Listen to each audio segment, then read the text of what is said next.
there is a growing sense among the peripheral countries, I mean, particularly the tourism countries and the islands. I mean, Greece, Cyprus, Malta, Portugal, Spain, Italy are growing increasingly concerned at the way that environmental taxation is being used by largely proposed by the Belgians, the Dutch, the German and the French, all of whom have alternatives to penalise short haul.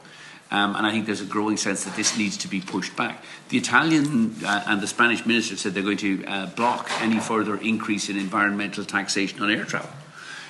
We see nothing similar coming out of the Irish government, and what we say, it should be at the heart of Irish government aviation policy.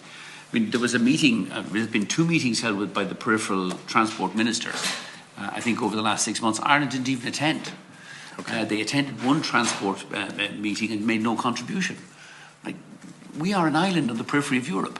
The UK has left the European Union, which in some senses is not good for us and weakens the European Union. But we have to explain and put forward our position. We don't have alternatives to get on and off our island.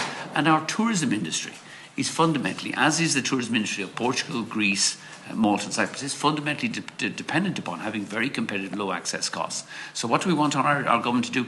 We want our Minister for Transport to lobby strongly for a policy in Europe that European environmental taxes must be applied to all flights and should be applied fairly to all flights. And I think that's an unarguable case.